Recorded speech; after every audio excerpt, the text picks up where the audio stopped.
ఎన్ని అవరోధాలు సృష్టించినా ప్రజా సంక్షేమం కోసమే తమ ప్రభుత్వం పనిచేస్తుందన్నారు మంత్రి శ్రీధర్ బాబు.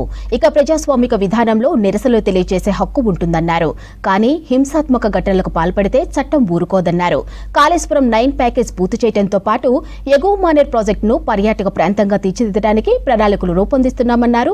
ఇక సిరిసిల్ల జిల్లా లింగన్నపేటలో పెద్దపల్లి ఎమ్మెల్యే విజయ రమణారావుకు కుటుంబ సభ్యులను పరామర్శించారు మంత్రి శ్రీధర్ బాబు.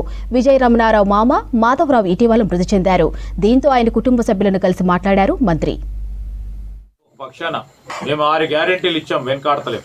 6 గ్యారెంటీలో ఒకటి తర్వాత ఒకటి అమలు చేసే ప్రయత్నంలో మొదలుపెట్టాం.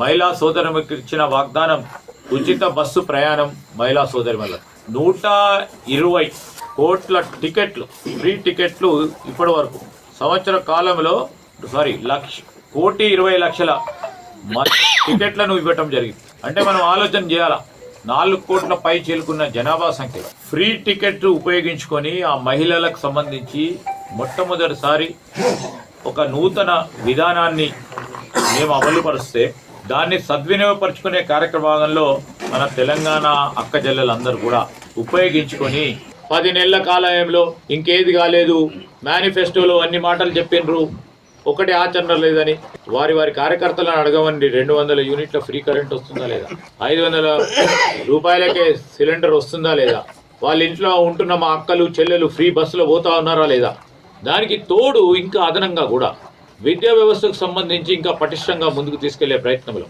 ఒక నైపుణ్యం సంబంధించి స్కిల్ యూనివర్సిటీని ఏర్పాటు చేశాం మొట్టమొదటిసారి.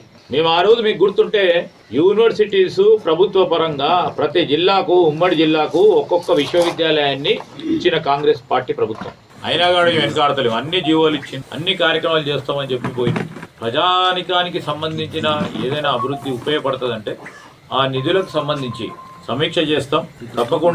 తప్పకుండా మీ గంభీర్రావు పేటకు సంబంధించిన ఇక్కడ ఉన్న బ్రిడ్జ్ విషయంలో మృత్యుంజయం గారి దృష్టికి తీసుకొచ్చి సంబంధిత డిపార్ట్మెంట్ అధికారులతో మాట్లాడి వెనువెంటనే